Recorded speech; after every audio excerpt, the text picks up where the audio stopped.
Kyle Busch private burial service has been officially announced by the family, but the racing world did not wait for an official ceremony to say goodbye.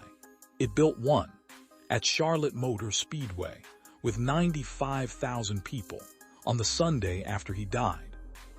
Kyle Busch died on Thursday, May 21, 2026, at the age of 41. His family confirmed the cause of death as severe pneumonia that progressed into sepsis. And what happened at Charlotte 3 days later was something that the sport has never quite produced before. Not a funeral service, not a memorial in the traditional sense, but the most NASCAR thing imaginable, a race, dedicated entirely to his memory, with every tribute the sport knew how to give. The black number 8 was painted on the infield grass. His photograph was displayed on the video board. Messages of remembrance were scribbled on the race's finish line. His name and birth year were lit up on the scoring pylon. And 95,000 fans showed up, not just to watch a race, but to grieve together in the only language that Rowdy Nation fully understood. 95,000 people, in the stands, wearing his colors, holding up 8 fingers, forming the number together, a spontaneous, unified, completely human gesture from a fan base that was not going to let this moment pass quietly. NASCAR CEO Steve O'Donnell said there was never any thought of canceling the race. The only way you can honor his memory is to race. You don't stop living in someone's absence. You continue on. You be strong, said one fan outside the track. Kyle himself had said it. In conversations documented over the years, if anything ever happens to me, let them race. Don't stop. Line up and do what I love. They listened. Before the race, NASCAR CEO Steve O'Donnell stood beside Samantha Busch and their children Brexton and Lennox and said, "Kyle Busch is NASCAR. He was one of a kind and there will never be another." Samantha shook with tears. Brexton stood beside her wearing a black hat with his dad's number 8.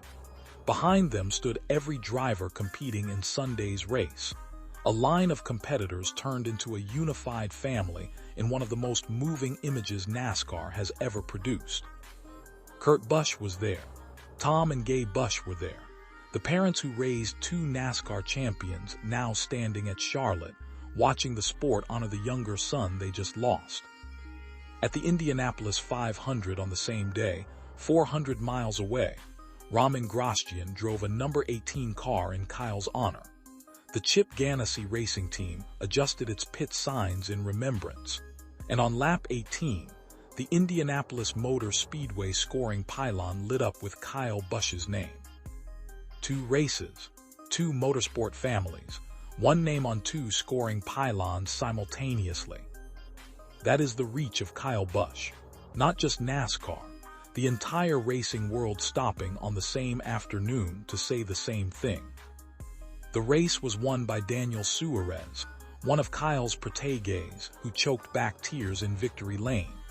"The very first thing that came to my mind was Kyle," he told reporters.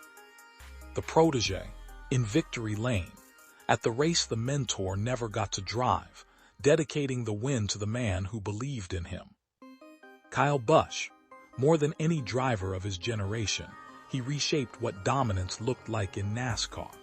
He was the first to hold the all-time wins record across all 3 major series simultaneously. The private family service will come when the family is ready.